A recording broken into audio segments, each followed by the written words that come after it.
En Semana Santa, el más grande traidor de todos los tiempos es Judas, el famoso apóstol que le traicionó a Jesús.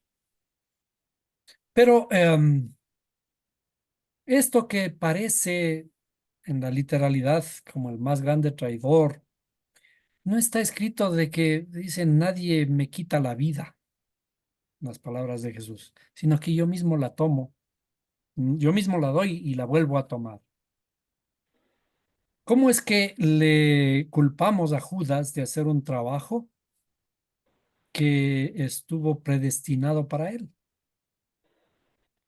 sabiendo que no tiene el poder de entregarle a nadie? Si estaba entregando al Mesías, él podía, como el mismo Satanás le había propuesto, de que él mismo puede mandar ángeles para que le cuiden y que su pie no tropiece en piedra, ¿no? Pero veamos lo que dice la Escritura respecto de lo que debe ocurrir en el templo, lo que ocurría en el templo. Y volviendo a este pensamiento de que nosotros somos o vamos a ser sacerdotes, ¿cómo es que vamos a ser sacerdotes y no sabemos lo que ocurre en el templo? Si somos o vamos a ser sacerdotes, tenemos que aprender los oficios del templo. ¿Pero de qué templo estamos hablando? De nuestra interioridad. Lo que está escrito en el Antiguo Testamento es un modelo, el modelo del templo que debe estar en nuestra interioridad. Cuando el Creador le manda a Moisés a construir el templo, le dice, construyame en un templo, ¿para qué? No para habitar él ahí, sino dice, y yo habitaré en medio de vosotros. El mandamiento es para construir nuestro templo interior, nuestro templo entre todos. El templo es unidad, es armonía entre todos los seres humanos. Cuando hay armonía interior, comenzamos a contagiar la armonía hacia los demás. Pero en este templo tenemos que aprender el funcionamiento para, obviamente, ser sacerdotes de ese templo. Y vemos qué dice la escritura de este modelo. Cuando está hablando aquí de los sacrificios que van a realizarse en el templo, em, veamos desde el 5, ¿no? Y dice, y de la congregación de los hijos de Israel, tomará dos machos cabríos para la expiación y un carnero para el holocausto. Y hará traer a Aarón, el sumo sacerdote, el novillo de la expiación que era suyo, y hará la reconciliación por sí y por su casa. Sí, primero hay que expiar su propia casa. Y luego dice, después tomará los dos machos cabríos, ¿sí? Y estos dos machos cabríos tenían que ser de tal manera que no se los pueda reconocer entre sí, no se los pueda diferenciar, ¿no? Y los presentará delante del Señor a la puerta del tabernáculo del testimonio. Y echará suertes a Aarón sobre los dos machos cabríos. Una suerte para el Señor y otra suerte por Azazel. ¿Qué fue lo que está relatado en el famoso Nuevo Testamento en la muerte de Jesús? Dice, y echaron sobre mis vestimentas, echaron suertes. ¿Por qué echaron suertes? Porque estaba escrito de que este es el modelo. Echar suertes en el sentido de que tienen que, de alguna forma, saber a cuál van a sacrificar de una forma y a cuál otra. Es decir, que estos dos machos cabríos tenían que ser idénticos.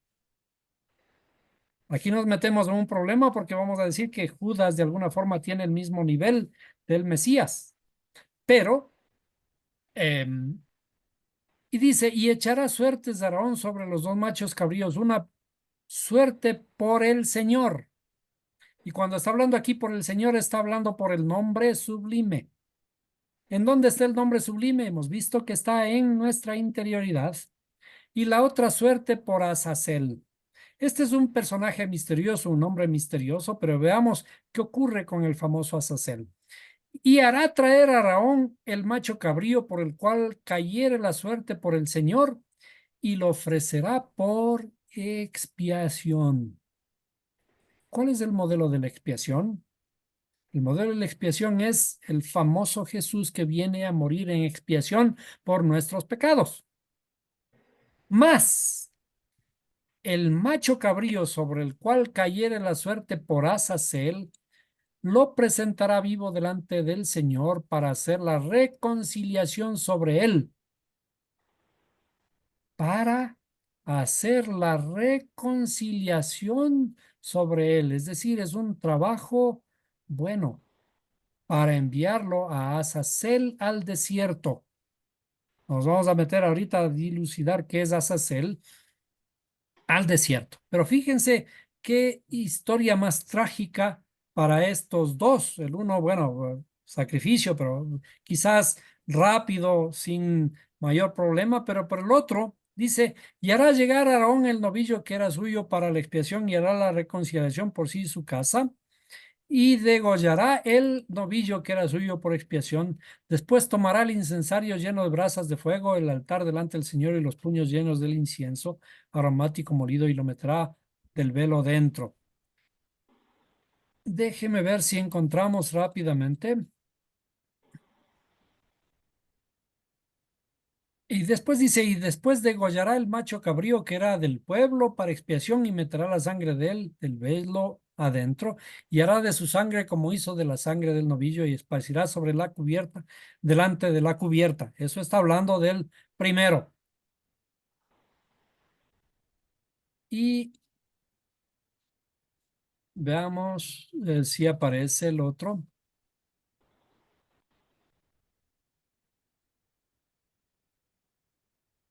Y en el 22 dice, curiosamente 16, 22. Y aquel macho cabrío, está hablando ahora del macho cabrío, dice, y lo enviará al desierto por mano de algún varón aparejado para esto, ¿sí?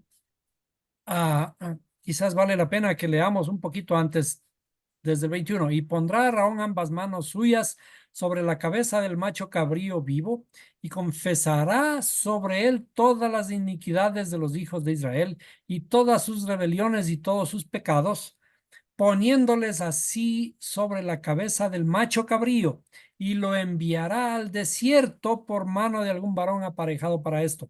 Es decir, el segundo macho cabrío lleva las iniquidades, todas las iniquidades de los hijos de Israel. Y dice, y aquel macho cabrío llevará sobre sí todas las iniquidades de ellos la tierra inhabitable, y enviará el macho cabrío al desierto. ¿Qué significa esto de le enviará al desierto? De que el macho cabrío, este animalito, le pone en el desierto y allá va a morir destripado por el calor del desierto. No sé si está aquí en alguna parte esto de no, no está aquí. La costumbre era de que seleccionan dos animalitos idénticos, echan suertes sobre él y la una le dedican el sacrificio por el Señor y la otra por las iniquidades. Y les sueltan en el desierto y se va a morir destripado allí en el desierto por el calor del desierto. Es decir, una especie de sacrificio inhumano a un animalito de esos. Pero nosotros cuando vemos en el Nuevo Testamento,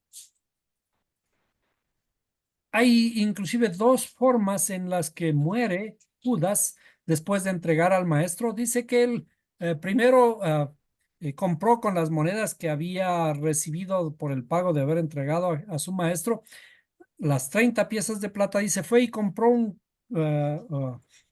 un campo y murió allí. Se ahorcó. Pero vamos al libro de los Hechos y dice que que Judas compró este campo de sangre y allí murió destripado. Todas sus entrañas se cayó en este campo de sangre y todas sus entrañas se abrieron y se desparramaron. Es decir, hay una especie de discrepancia entre estos dos relatos. En la una se muere ahorcado y en la otra compra un campo de sangre, se cae allí y se revienta. Pero estas discrepancias literalmente nos dan precisamente el pie para analizar que todo esto es acorde a lo que está escrito en lo que llamamos el Antiguo Testamento. Estos dos machos cabríos, el uno representa el que muere en la cruz y el otro es el que supuestamente le entrega, le engaña, le traiciona. Pero, ¿por qué Jesús le dice lo que vas a hacer? Hazlo pronto. Es decir, ya, anda, haz tu trabajo. Estás designado para algo. Ese trabajo que tienes que hacerlo, anda a hacerlo rápido. Cumple tu misión. Es decir, aquí están otra vez dos macho cabríos. El uno es entregado por el Señor y el otro es enviado al desierto y se muere destripado. Judas viene a ser el héroe faltante de la historia. No es ningún traicionero como aparece literalmente en la historia, sino que se cumple lo que estaba escrito antes, que sobre los dos echarán suertes, uno se va al sacrificio para el Señor o por el Señor y el otro se va por nuestras propias iniquidades. Sin el uno, no hay el otro. Es decir, los dos tienen que hacer el trabajo, los dos fueron enviados a este trabajo, los dos tienen que cumplirlo. Este famoso Judas, el máximo traidor, no es ningún traidor, sino es también un héroe.